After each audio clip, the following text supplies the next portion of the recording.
सकाळी लवकर उठून सगळी तयारी झालेली आहे। महत्त्वाचे म्हणजे माझे प्लांट्स पण अगदी सेफली व्यवस्थित ठेवले। प्रवासाला सुरुवात केली आणि खूप छान मस्त असं वातावरण होतं, जसं हवं होतं तसं मध्ये मध्ये पाऊस सुद्धा लागला। तब्बल 12 तासाच्या प्रवासानंतर आम्ही पोहोचलेलो आहोत तिकडे। मी माझ्या सासरे आलेली आहे। काही काम त्यांनी आधीच करून ठेवलं होतं स्वयंपाकाचं, पण एक दोन वस्तू होत्या ज्या मलाच करून घ्यायच्या होत्या।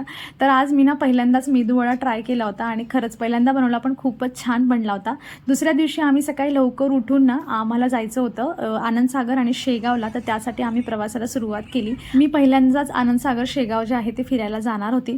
शेगावला तर काही प्रॉब्लेम नाही, तुम्ही मस्त आरामात जे आहे ते गजानन महाराजांचं दर्शन करून घेऊ शकतात। पण जर तुम्ही आनंदसागर फिरण्यासाठी इथे येत असाल ना, तर तिथले 2च मंदिर ओपन आहेत, त्यामुळे बाकीचं जे आहे ते सगळं बंद केलंय, रिनोव्हेशन चाललंय म्हणून। मस्त महाराजांचं दर्शन घेतलं, त्यानंतर तिथलाच जो आहे आम्ही जेवण वगैरे केलं आणि आनंदसागरला इथे आलो होतो। तर इथे जसं सांगितलं की 2च मंदिर चालू आहे, त्यामुळे तासभरात जे आहे ते आम्ही पूर्ण फिरून घेतलं आणि त्याच दिवशी लगेच जे आहे आम्ही रिटर्न जाण्याचं ठरवलं। जर हे गार्डन ओपन राहिलं असतं तर पूर्ण एक दिवस आम्ही इथे म्हणजे नेक्स्ट डे पण आम्ही इथे स्टे करणार होतो, पण बंद असल्यामुळे आम्ही लगेचच तिथून निघालो।